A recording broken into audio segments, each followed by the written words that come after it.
शिवाजीनगरमध्ये beats hotel आहे आणि beats hotel मुंबईच्या शेअर बाजारातील धनदा कॉर्पोरेशन ही कंपनी चालवत होती आणि चालवत असताना आर्थिक वेगवेगळ्या कारणाने ही संस्था MPID जो ॲक्ट MPID याच्यात सभापती महोदय जप्त करण्यात आलेली आहे आणि कलेक्टर साहेबांच्या अंडर ही संस्था काम करते। सभापती महोदय, ही संस्था किंवा याचं हॉटेल सेल करण्यासाठी राज्य सरकारने म्हणजे महसूल विभागाने एक जाहिरात काढली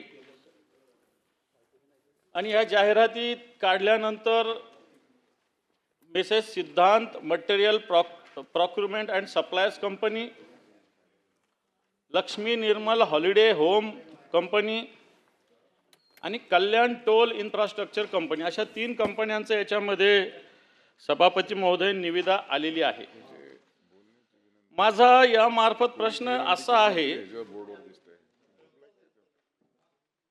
की या प्रश्नाच्या उत्तरात जे लिहिलेलं आहे, माननीय महसूल मंत्री साहेब, शासकीय नोंदणीकृत मूल्यमापक यांच्याकडून दिनांक 26 डिसेंबर 2018 रोजी जो मूल्यांकनाचा अहवाल आहे तो आहे 75.92 कोटी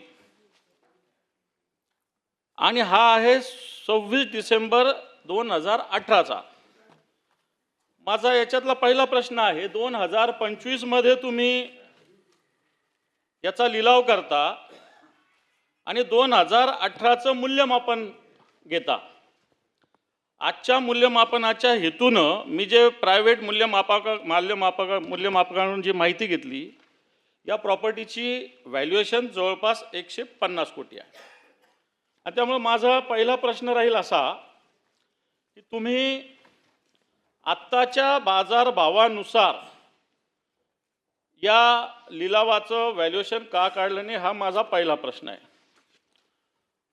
त्याच्यानंतर माझा दुसरा प्रश्न असा आहे की या सगळ्या याच्यामध्ये पूर्णपणे पारदर्शकतेचा अभाव आहे, कारण इथं 150 कर्मचारी होते, त्यांना कोणतीही नोटीस दिली नाही। दुसरी गोष्ट, जी कंपनी याच्यामध्ये सिद्धांत नावाची जी कंपनी आली, याच्यात अटी शर्तीमध्ये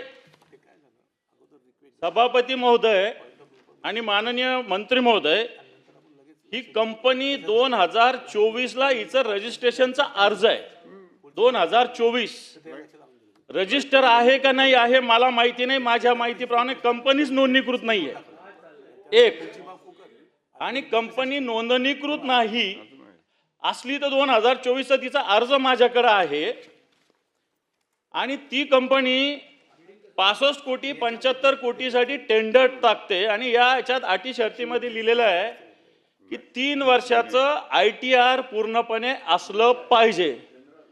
आता मला सांगा, जर ही कंपनी 2024 ची रजिस्टर आहे, तीही रजिस्टर्डच नाही असं माझं मत आहे, तर मग 3 वर्षाचं ITR नसताना याचं टेंडर मंजूर कसं होतं, हा दुसरा माझा प्रश्न आहे।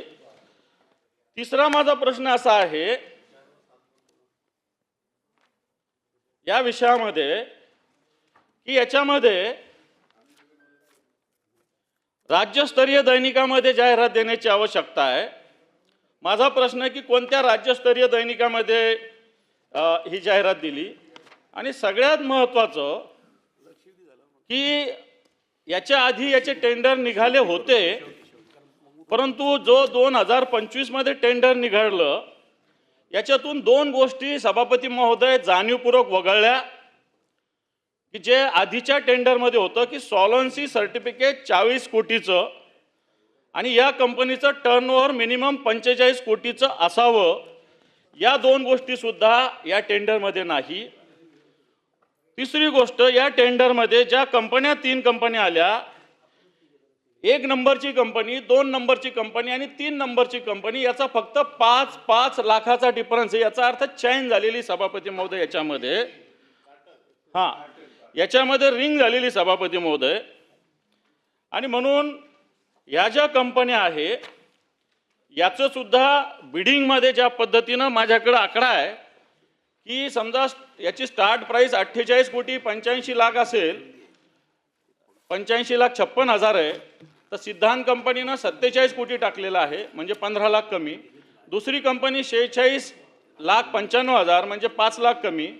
तिसऱ्या कंपनीनं 46 कोटी 95 लाख आणि तिसऱ्या कंपनीनं 46 कोटी 90 लाख अशा पद्धतीनं, म्हणजे 5 लाख एवढाच. म्हणजे याचा अर्थ स्पष्टपणे दिसतंय की हा फ्रॉड आहे सभापती महोदय. रिंग करून अशा पद्धतीनं या गोष्टी दिलेल्या आहे आणि शासनाचा मोठ्या पद्धतीनं फसवणूक करण्याचा हा प्रयत्न झालेला आहे सभापती महोदय. आणि याच्यामध्ये जर ही कंपनीचे जे मालक आहे, जे अजून रजिस्टर नाही, त्याचं नाव सिद्धांत शिरसाट आहे आणि स्पष्ट सांगायला काही हरकत नाही, जर ही कंपनी 65-75 कोटीचं टेंडर टाकते तर सिद्धांत शिरसाटांचे वडील आपल्या राज्याचे मंत्रिमंडळात आहे आणि यांचं निवडणुकीचं शपथपत्र माझ्याकडे आहे 2024चं. याच्यामध्ये सिद्धांत शिरसाटच्या नावाने 1 रुपया सुद्धा उत्पन्न दाखवलेलं नाही सभापती महोदय. 1 रुपया सुद्धा उत्पन्न दाखवलं नाही. आणि म्हणून माझा याच्यामध्ये राज्य सरकारचा महसूल विभागाचे अधिकारी हे काम बघतात आणि म्हणून माननीय महसूल मंत्री महोदय, आता याच्यामध्ये जे 2 लोकांनी बिडिंग केलेली आहे, मग आता पुन्हा एकदा मला आज माहिती मिळाली की त्या SDMनी पुन्हा कोर्टाकडे अप्लाय केलेलं आहे नवीन टेंडर काढायचं. खरं तर रिंग झालेली, परंतु माझ्या माहितीप्रमाणे ज्या लोकांनी टेंडर टाकलं होतं त्यांनी पुन्हा एकदा कलेक्टरांकडे अर्ज केलेला आहे SDMकडं की आमची घ्यायची तयारी आहे. माझा प्रश्न याच्यामध्ये असा आहे की एक तर तुम्ही रिंग झालेली आहे, कंपनी रजिस्टर नाही, ITR नाही, एवढं मोठं सरकारला फसवलेलं. याच्याविषयी या अधिकाऱ्यावर निलंबनाची कारवाई आणि या सगळ्या प्रकरणाची SIT मार्फत चौकशी सरकार करणार का? माननीय सभापती महोदय, माननीय विरोधी पक्षनेत्यांनी जी लक्षवेधी आणली आहे, या लक्षवेधीमध्ये जे या ठिकाणी विट्स हॉटेल आहे याबद्दलची संपूर्ण निविदा प्रक्रिया रद्द झाली आहे. त्यामुळे ती निविदाच नाही आहे, ती आता प्रक्रियाच रद्द झाली आहे. त्या निविदा प्रक्रिया रद्द झालेल्या विषयामध्ये आणि आपण आता माननीय विरोधी पक्षनेत्यांनी म्हटलं आहे की ही निविदा प्रक्रिया रद्द झाली आहे. 2018चं व्हॅल्युएशन का घेतलं आणि 2025चं का केलं नाही? तर यामध्ये 2018 ते 25 या काळामध्ये या हॉटेलकरता 6 वेळा निविदा काढल्या. 2018च्या व्हॅल्युएशनप्रमाणेच त्या ठिकाणी 2025च्या 6 निविदेत कोणी याला भाग घ्यायला तयार नाही. तर मग MPID कोर्टाने असं म्हटलं की तुम्ही त्याच बेस रेटला जा आणि त्यावरच निविदा काढा. त्यामुळे या निविदा काढताना 6 वेळा कुठेही त्या ठिकाणी माननीय विरोधी पक्षनेते की यामध्ये कोणीच येत नव्हतं म्हणून MPID कोर्टाने स्वतः म्हटलं. आणि आमचे महसूल विभागाचे AGO काय आहेत त्याला नेमला गेला आहे MPID कोर्टातर्फे. हा विषय आमचा नाहीच आहे, पण स्वतः MPID कोर्टाने आमच्या उपविभागाधिकाऱ्यांना हे नेमलं प्राधिकरण म्हणून, सक्षम प्राधिकारी म्हणून, आणि त्यामुळे हा निविदा काढतो. तर या ठिकाणी ही गोष्ट खरी आहे की आपल्याला जर निविदा रद्दच झाली आहे तर या निविदेचा पुन्हा आपण निविदा काढताना जे काही या ठिकाणी आपले मुद्दे आहे त्या मुद्द्यावर निश्चितपणे पुन्हा एकदा विचार करून पुढची कारवाई आपण करू. पण ही रद्द झालेल्या निविदेमध्ये मला वाटतं आता याच्यामध्ये जर निविदा पूर्ण झाली असती, शासनाची काही फसवणूक झाली असती, 6,600 जे याचे शेअर होल्डर आहे, खरा मुद्दा काय याच्यात की आपल्या सर्वांनी कुणाची काळजी घ्यायची आहे? जे 6,600 गुंतवणूकदारांनी या कंपनीमध्ये जे इन्व्हेस्टमेंट केलं आहे आणि या कंपनीने काय केलं, जी धनदा आहे, धनदा कॉर्पोरेशन, यांनी 6,600 लोकांकडनं 13% व्याजाने 270 कोटी रुपये घेतले आहे. आणि या शेअर होल्डर जे आहे हे बिचाराचं वनवन फिरून राहिले. मूळ प्रश्न दानवे साहेब आपल्या समोर आहे की 6,600 लोकांना या कंपनीकडनं पैसे वसूल करण्याकरता MPID कोर्ट लागलं. आपल्याला या ठिकाणी आज कडक भूमिका घेऊन या कंपनीकडनं हे पैसे वसूल करून हे जे शेअर होल्डर आहे यांना देण्याकरता काम करावं लागणार आहे. त्यामुळं माझी आपल्याला एकच या ठिकाणी विनंती आहे विरोधी पक्षनेते की हा विषय आता निविदा रद्द झाल्यामुळे संपलेला आहे.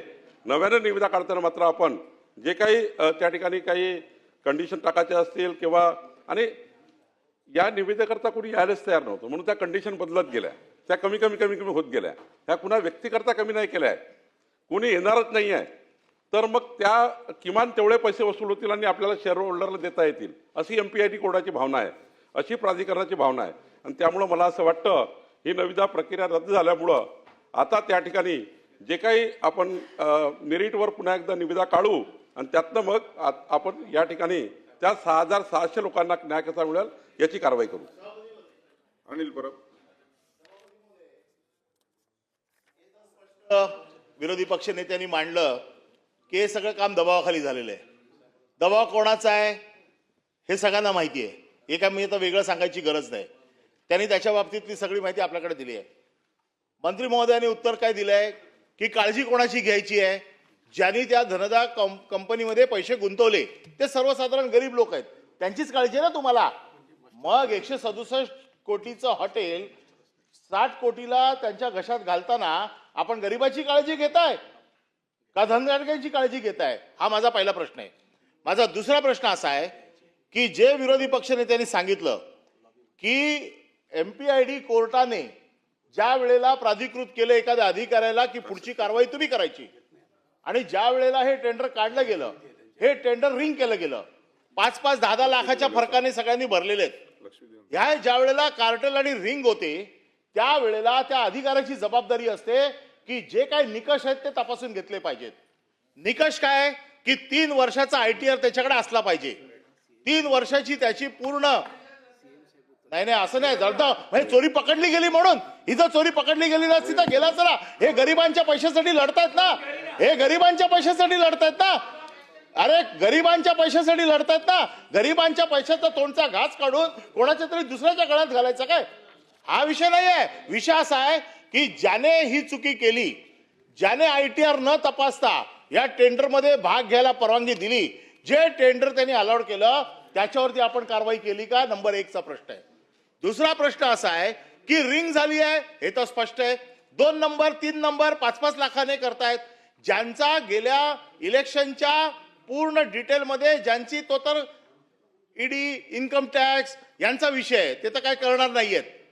इकडचा कोण असला असता तर आज संध्याकाळपर्यंत नोटीस आली असती 50 खाली की ताबडतोब या म्हणून.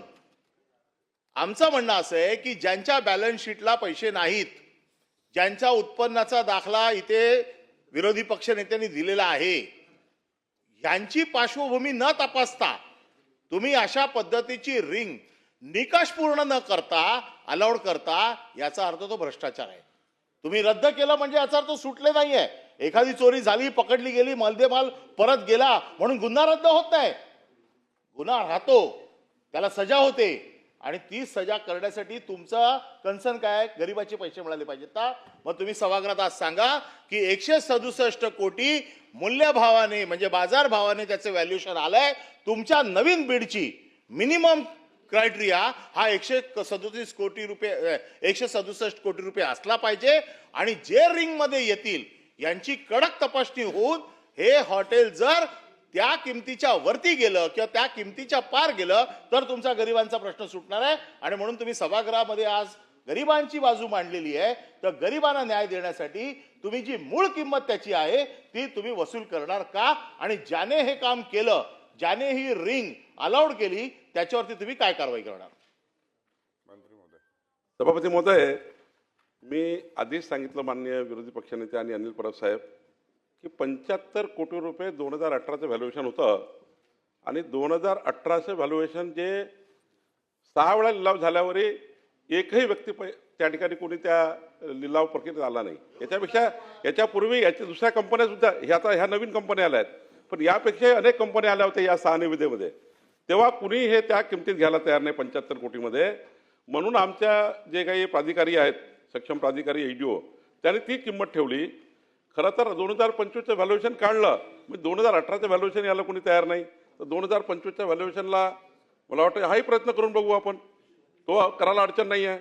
पण आपल्याला या ठिकाणी जे मेरिट आहे टेंडरचे, ते पुन्हा मेरिट कायम ठेवून विरोधी पक्षनेते हे या टेंडरचे जे मेरिट आहे, जे काही तुम्हाला वाटतं 2 कंडिशन वाढल्या पाहिजे, आपण पुन्हा 2 कंडिशन वाढवू, सॉल्व्हन्सीची सर्टिफिकेटची कंडिशन वाढवू, पुन्हा कळकटी करू. कळकटी टाकण्यामध्ये काही अडचण नाही शासनाची. यामध्ये अजून 2 कंडिशन वाढवून देऊ, मेरिटवर झालं पाहिजे. मी या मताही सहमत आहे की आमच्या सक्षम प्राधिकाऱ्यांनी मेरिटवर हे करू. फक्त या ठिकाणी मला डाऊट एवढाच आहे सभागृहासमोर सांगण्याकरता, 75 कोटीमध्ये 6 वेळा काढलं तेव्हा ही कंपनी सिद्धांत वगैरे कोणी नव्हती. यापूर्वी अनेक कंपन्या मोठ्या मोठ्या आल्या होत्या आणि चांगल्या नामांकित कंपन्या आल्या होत्या, त्यांनी घेतलं नाही. मला असं वाटतं की आपण 2025चं व्हॅल्युएशन एकदा पुन्हा करू, पुन्हा प्रयत्न करू, कंडिशन चांगल्या ठेवू. पण आत्ता माझं या ठिकाणी सभागृह हेच सांगत आहे की या ठिकाणी निविदा प्रक्रिया रद्द झाली आहे, कोणताही घोटाळा झाला नाही. फक्त 6,600 लोकांना नाही अनिल परब साहेब, नाही ती प्रक्रिया रद्द झाली. प्रक्रिया झाली असती, माझं एवढंच म्हणणं आहे की प्रक्रिया नाही घोटाळा झाला म्हणून असं आहे. जी कंपन्या आल्या त्यांनी जे 25% पैसे आहेत ते भरले नाही. मंत्री महोदयांना पूर्ण करू द्या. परब साहेब, बोलायची परत संधी देतो. मी सांगतो. मंत्री महोदयांना पूर्ण करू द्या. त्यांनी रद्द का झाली निविदा सभापती महोदय, की 25% जे तातडीनं पैसे भरायला पाहिजे निविदाधारकांनी ते भरले नाही म्हणून रद्द झाली. यांनी नाही भरले, सिद्धांतवाल्यांना तातडीनं पैसे भरायचे होते, त्यांनी भरले नाही म्हणून तोही गेला. सभापती महोदय, माननीय विरोधी पक्षनेते आणि अनिल परब साहेबांच्या म्हणण्याप्रमाणे 2025चं पुन्हा व्हॅल्युएशन एकदा करू. MPID कोर्टासमोर पुन्हा जाऊ की साहेब हे व्हॅल्युएशन आलं आहे, म्हणजे कोर्टात सांगू, आमचे सक्षम प्राधिकारी जातील आणि पुन्हा मेरिटवर निविदा काढू. आणि 6,600 जे गुंतवणूकदार या ठिकाणी आहे त्यांची काळजी सरकारला आहे. ते जे काही पैसे या ठिकाणी या विट्स हॉटेलमध्ये येतील ते 6,600 जे या ठिकाणी ज्यांचे शेअर आहे, ज्यांनी या कंपनीमध्ये शेअर दिला, धन झाला, ते या ठिकाणी त्या गरीब माणसाचे पैसे मिळाले पाहिजे. याकरता शासन पूर्ण प्रयत्न करेल, एवढंच या ठिकाणी सांगतो. प्रवीण दरेकर. सभापती महोदय, केवळ राजकीय उद्देशातनं या ठिकाणी टीका टिप्पणी केली जाते. कारण व्यक्ती नजरेसमोर ठेवून, कारण 75 कोटीला निविदा निघाल्यानंतर एकदा, दोनदा, तीनदा जेव्हा 6 वेळा जेव्हा निविदेला रिस्पॉन्ड मिळत नाही तेव्हा ते कमी करत असतो. निविदा प्रक्रिया ज्यांना माहीत आहे त्याच्यातलं त्यांना समजतं आणि त्याच्यामुळे तशा प्रकारची योग्य अशा प्रकारची प्रक्रिया करून हे झालेलं आहे. आणि त्यानंतर साहेब निविदा रद्द झाले, कॉज ऑफ ॲक्शन त्या ठिकाणी संपलेला आहे. त्याच्यामुळं पुन्हा तोच विषय या ठिकाणी राजकारणातनं त्या ठिकाणी पुढे आणण्याचा प्रयत्न आहे. मला वाटतं निविदा रद्द झालेली आहे, कॉज ऑफ ॲक्शन त्या ठिकाणी संपलेली आहे. पुन्हा नव्यानं जेव्हा त्या ठिकाणी आपण कराल तेव्हा काळजी घेण्याची आपल्याला विनंती आहे. त्याला उत्तर नाही मिळत आहे. मला वाटतं प्रवीण नाही, दरेकर नाही. बोलले तर मान्य नाही नाही, माझा प्रश्न असा आहे की यांनी ओके. हे कलेक्टरचं विरोधी पत्र पक्षनेते. आहे सभापती महोदय की आपण यशस्वी देकारदार म्हणून निश्चित करण्यात आलेलं आहे. एक पत्र आहे माझ्याकडे 21 तारखेचं. ही एजन्सी सिद्धांत material procurement and supply. Okay, माझं म्हणणं असं आहे की ज्यावेळेस कलेक्टर या एजन्सीची मान्यता देतो त्या एजन्सीचं 3 वर्षाचं ITR नाही सभापती महोदय, ती कंपनीच रजिस्टर नाही, त्याचं टेंडर तुम्ही कसे मंजूर करू शकता? माझा मुद्दा तो आहे. माझा मुद्दा कितीला गेलं, काय गेलं, 10 कोटी द्या, 5 कोटी द्या, पण तुम्ही ती कंपनी तर लिगल असली पाहिजे, तिचं इन्कम टॅक्स असलं पाहिजे 3 वर्षाचं. आणि मग आता तुम्हाला एवढा पुळका एवढ्या लवकर दिलं पाहिजे. तर हे जे 2nd नंबर आणि 3rd नंबरचे टेंडर यांनी आता अर्ज दिलेला आहे की आम्ही घेतो म्हणून, मग त्यांना का देत नाही? कोर्टात का अर्ज केला मग पुन्हा कलेक्टरनी तुमच्या? मग तुम्ही चुकी म्हणजे आता मग माझा मुद्दा असा आहे की संस्थाच रजिस्टर नाही सभापती महोदय. माझ्याकडे या संस्थेनं भागीदारी ऑफिसमध्ये केलेल्या अर्जाची प्रत आहे. माझ्याकडं जी संस्था आहे ज्याचे मालक आहे त्या संस्थेचे त्यांचे वडील मंत्री आहे राज्याच्या मंत्रिमंडळात, सभागृहात त्यांचं माझ्याकडे इलेक्शनचा ॲफिडेव्हिट आहे, याच्यामध्ये 0 रुपये दाखवलेले मुख्यमंत्री महोदय, आणि तो 67 कोटीचा टेंडर कसा घेऊ शकतो हा माझा प्रश्न आहे. मग 4 महिन्यामध्ये 67 कोटी कुठून येणार आहे? माझा प्रश्न बेसिक आहे. टेंडर तुम्ही त्या धनदा कॉर्पोरेशनच्या लोकांचे पैसे द्या. ती कंपनी काय फक्त वेदांत हॉटेल पुरती नाहीये, ती कंपनी पुणे मुंबई वेगवेगळ्या ठिकाणी प्रॉपर्टी आहे. राष्ट्रीय स्वयंसेवक संघाचे संघचालक आबासाहेब देशपांडे यांनी निर्माण केलेली ही हॉटेल आहे. सगळ्यात महत्वाचं त्यांची पण त्याच्यामध्ये इन्व्हेस्टमेंट आहे. आणि असं असताना असं सगळं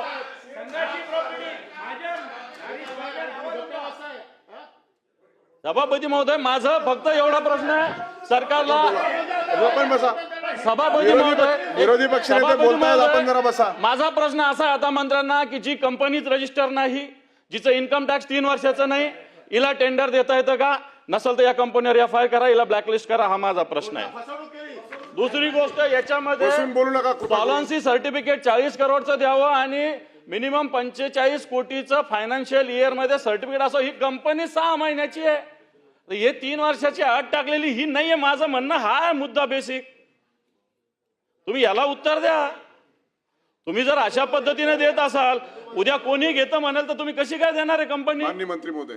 सभापती महोदय, पहिले तर रेकॉर्डून हे काढलं पाहिजे की सुधीर तुकाराम देशपांडे यांनी हे हॉटेल केव्हाच धंदा कॉर्पोरेशनला विकलं आहे. त्यामुळं असं आहे, तुम्ही जे नाव काढता या ठिकाणी ते रेकॉर्डून काढलं पाहिजे, कारण हे केव्हाच विकलेलं आहे.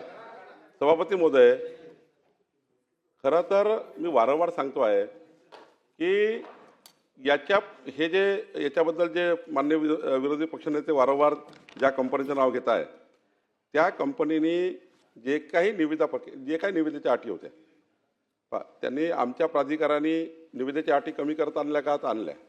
कारण काय की कोणीच येत नाही आहे, MPIT कोर्टातून वारंवार जात आहे. मग ही कंडिशन टाकली, ही कंडिशन कमी करा, ही कंडिशन कमी करा, करत करत करत करत कमी केल्या. आणि ऐका, मी पुन्हा सांगतो, मी तुम्हाला कधी त्या ठिकाणी दिशाभूल करणार नाही. आमच्या प्राधिकाऱ्यांनी लवकरात लवकर कुणीतरी याची ह्या विड्स हॉटेल जावं आणि हे या लोकांना पैसे वापस मिळावे, एवढीच भावना होती. आता या ठिकाणी कंडिशन कमी करत करत करत नेल्या आणि जे लोक आले त्याच्याबद्दल जेव्हा आक्षेप आला तेव्हा शासनाने किंवा तातडीने आमच्या प्राधिकाऱ्यांनी निविदा रद्द केली. मी आताही आपल्याला सांगतो, आता निविदा रद्द झाल्यामुळं आणि त्यामुळं मंत्री महोदय कंप्लीट तर होऊ द्या, सभापती महोदय पूर्ण करू द्या. मी आपली मंत्री महोदय उत्तर देत आहेत, उभे आहेत. आपण जर सभापती महोदय, जी निविदा आली होती त्या निविदेमध्ये ज्या कंडिशन प्राधिकरणाने, अरे मंत्री महोदय उत्तर देत आहेत.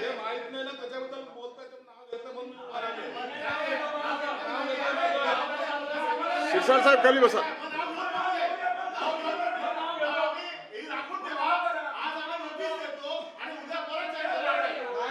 आपण जरा बसा. मंत्री महोदय उत्तर देत आहेत.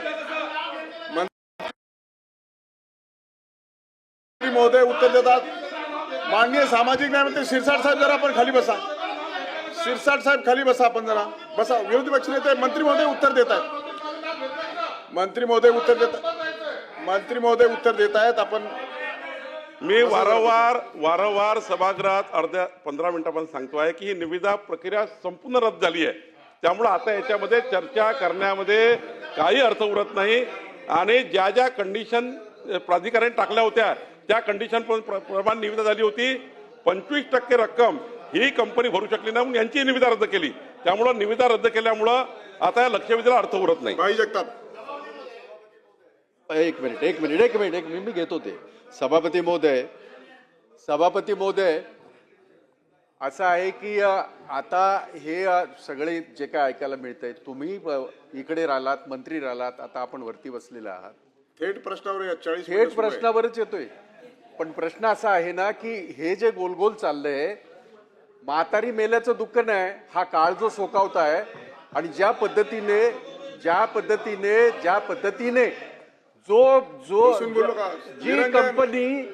जी कंपनी रजिस्टर्डच नाही, जी कंपनी ज्याच्यामध्ये भागच घेऊ शकत नाही, बाकीच्या 3 कंपन्या रजिस्टर्ड आहेत, भाग घेऊ शकतात.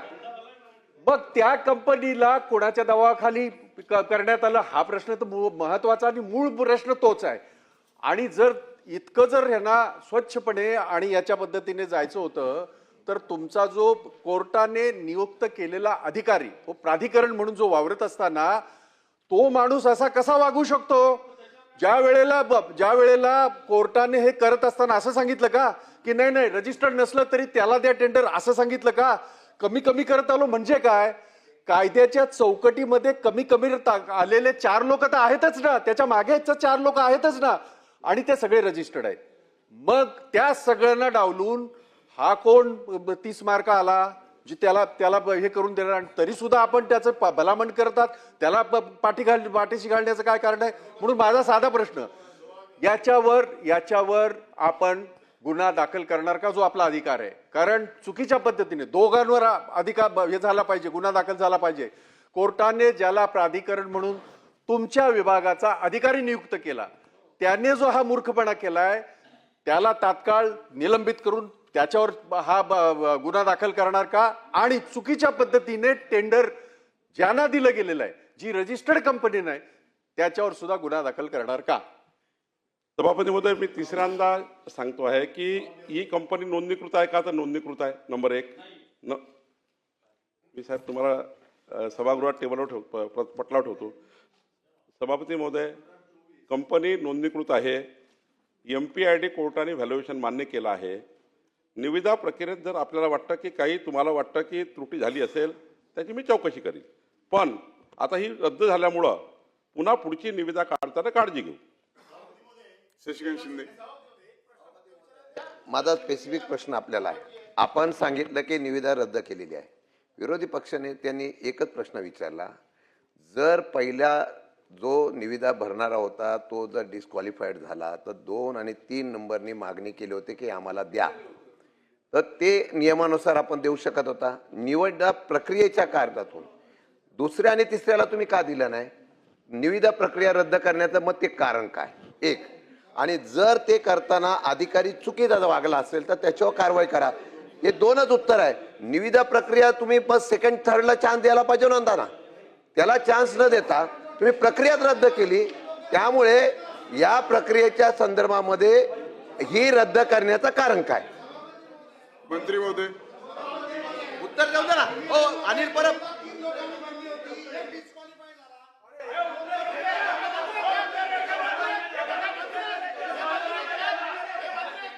त्याचं म्हणणं सभापती माननीय महोदय, मुख्यमंत्री बोलतायत, आपण जरा बसा. नाही आताच जो विषय आला की महसूल मंत्र्यांनी सांगितलं की राष्ट्रीय स्वयंसेवकाचे कोण असतील त्यांचं नाव घेऊ नका, ते रेकॉर्डवरती काढा. आम्ही त्यांचं बिलकुल नाव घेऊ इच्छित नाही.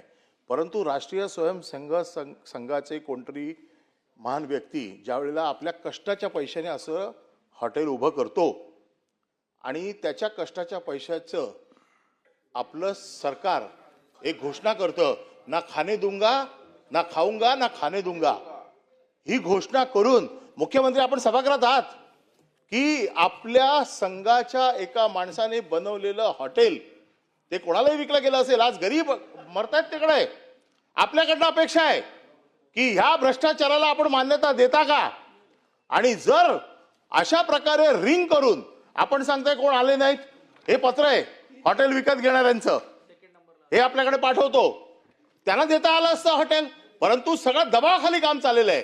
आणि म्हणून अशा दबावाखाली, मंत्र्यांच्या दबावाखाली आमचा एकच प्रश्न आहे की ज्या अधिकाऱ्यांनी ही रिंग मान्य केली त्याच्यावरती कारवाई करणार का? आणि ज्यांनी खोटी कागदपत्र सादर केली तो देखील शासनाची फसवणूक आहे. आपण गृहमंत्री आहात, आपल्याला कायदे चांगले माहिती आहेत. ज्यांनी शासनाची फसवणूक केलेली आहे की मी एलिजिबल नसताना मी रिंग मध्ये जातोय म्हणजे मी शासनाची फसवणूक करतोय, तर अशा फसवणूक करणाऱ्या कंपनीवरती आपण कारवाई करणार का? एवढे आमचे 2 प्रश्न आहेत. आता उत्तर पण मंत्री कसं उत्तर देणार सभापती मध्ये? त्यांचं नाव घेतलेलं नाहीये, त्यांचं नाव घेतलेलं नाहीये सभापती मध्ये, मुख्यमंत्र्यांनी द्यावं. माननीय मुख्यमंत्री उभा राहिले, आपण जरा सगळे खाली बसा. माननीय मुख्यमंत्री सभागृहामध्ये माननीय सभापती मुख्यमंत्री महोदय, उत्तर द्यायला उभा राहिले आहेत. आपण उत्तर मीच देणार आहे, पण त्यांचं नाव घेतल्यामुळे त्यांना खुलासा करण्याचा अधिकार आहे. तेवढं स्पष्टीकरण द्या, उत्तर मीच देतो. घेतलं ना तुम्ही? असं नाही. मुख्यमंत्री बोला, श्रीसाठ बोला. मुळामध्ये मुख्यमंत्री बोलतायत आपण. मला या थोडक्यात आपलं. लक्षवेधीवर बोलायचं नव्हतं, परंतु माननीय विरोधी पक्षनेत्यांनी नाव घेतल्यामुळे मला बोलावं लागतं. मंत्री म्हणजे ना संजय शिरसाट म्हणजे कोण दुसरा आहे? ऐकून घ्या. सभापती महोदय, मुळामध्ये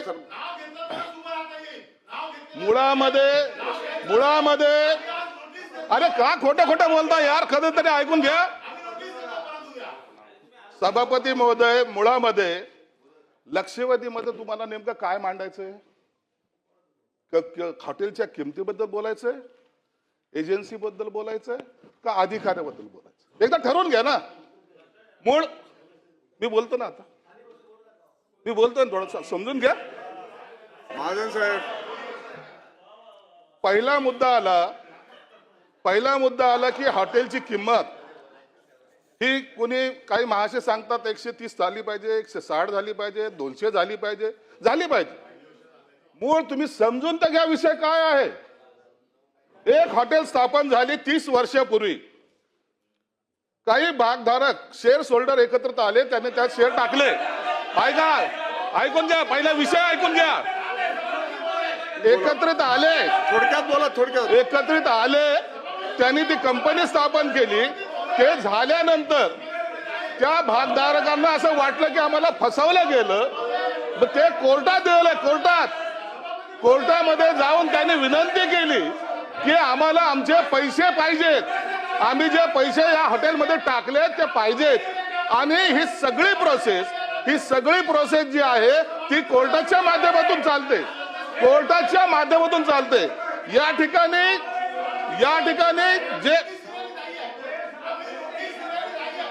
त्या ठिकाणी कोर्टाने आदेश दिलेले आहेत. हे या महसूल विभागाचं काम नाही, महसूल विभागाचा कर्मचारी त्या ठिकाणी त्यांना बोलता आलं.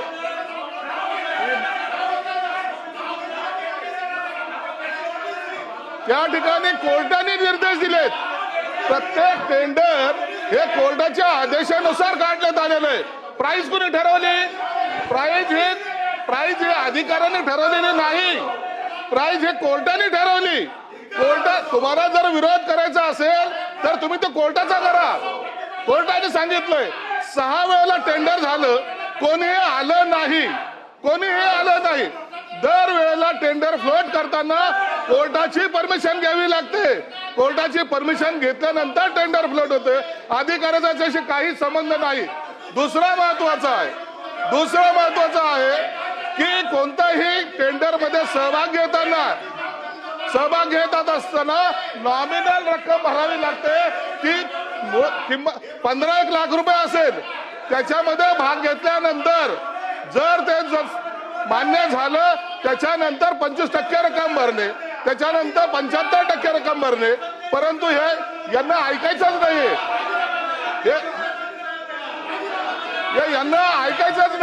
मुळामध्ये यांना ती प्रोसेस कळाली नाही. हे दलाली करण्याचं जे काम करतायत ना, यांना बेस नाहीये. यांना सांगावं, जा कोर्टाच्या समोर सांगा कोर्टाला तुम्ही हे चुकीचं केलेलं आहे. कोर्टाला बोला ना तुम्ही. जेव्हा कोर्टामध्ये मॅटर आहे तुम्हाला बोलायचा अधिकार काय प्राप्त होतोय? तुम्ही कसं बोलू शकता? तुम्ही कोर्टाच्या विरोधात बोलतायत. त्या अधिकाराचा काही संबंध नाहीये. म्हणून यांना दरवेळेला आपलं काही लोकांनी आपलं उखळ पांढरं करण्यासाठी, ब्लॅकमेल करण्यासाठी हा रचलेला डाव आहे. म्हणून यांना कोर्टाच्या आदेशानुसारच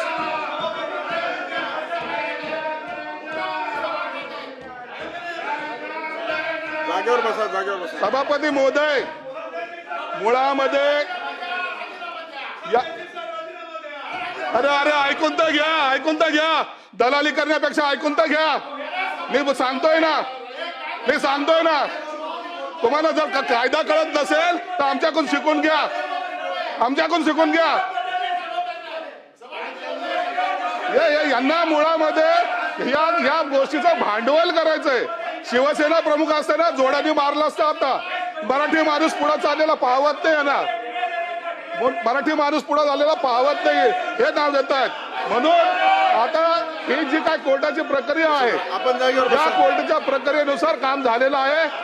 20 तारखेपर्यंत टाइम दिला होता. 25% भरायचा टाइम हे 20 तारखेपर्यंत दिला होता. 20 तारखेपर्यंत पैसे भरले नाही तर ती प्रक्रिया ऑटोमॅटिक रद्द होते. कदाचित हा कायदा यांना माहिती नाही, म्हणून यांनी जे काय आरोप केले ते एकदम बिनबुडाचे आहेत. माननीय मुख्यमंत्री आपण बसा.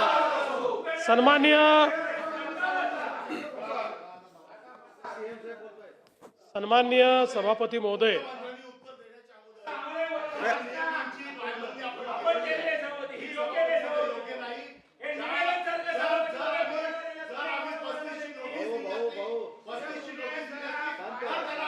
कुठल्याही नियमाचं उल्लंघन झालं नाही. माननीय विरोधी पक्ष नेत्यांनी सिद्धांत शिरसाट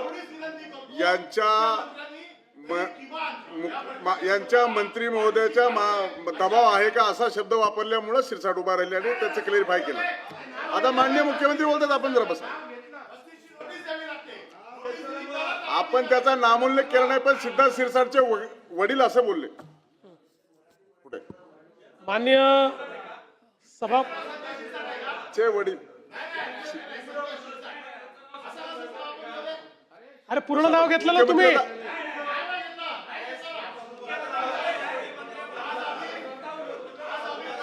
आता आपल्याला अपेक्षित उत्तर माननीय मुख्यमंत्री देत. बसा जरा. हे प्रस्तुत प्रकरणामध्ये सन्माननीय महसूल मंत्र्यांनी स्पष्ट केलेलं आहे की ही सगळी प्रक्रिया रद्द करण्यात आलेली आहे. त्यामुळे नव्याने प्रक्रिया करण्यात येईल. मंत्र्यांनी देखील आपला खुलासा या ठिकाणी केलेला आहे. तुम्हाला मान्य असो की नसो त्यांचा खुलासा झालेला आहे. तथापि या ठिकाणी आपण काही मुद्दे मांडलेले आहेत आणि अशा प्रकरणामध्ये पारदर्शिता असली पाहिजे, म्हणून या संदर्भात अटी शर्ती किंवा इतर प्रक्रियेमध्ये कुठे अनियमितता झालेली आहे का याची उच्चस्तरीय चौकशी केली जाईल. लक्षवेधी क्रम. घ्या परदेशात भरारी, तेही सर्वसामान्यांना परवडणारी. 1 रुपया भरा आणि थायलंडमध्ये फिरा. सचिन इंटरनॅशनल घेऊन आले आहेत जगातली सर्वात स्वस्त परदेश टूर. पूर्ण 5 दिवसांचं पॅकेज आता फक्त 32,999 रुपयांमध्ये. पॅकेजमध्ये विमान प्रवास, हॉटेल, ब्रेकफास्ट, ट्रान्सपोर्ट आणि प्रेक्षणीय स्थळे. सचिन इंटरनॅशनल 18 वर्षांपासून पर्यटन क्षेत्रातील एक विश्वसनीय नाव. सचिन इंटरनॅशनल सोबत मनसोक्त फिरा. संपर्क 7767989898.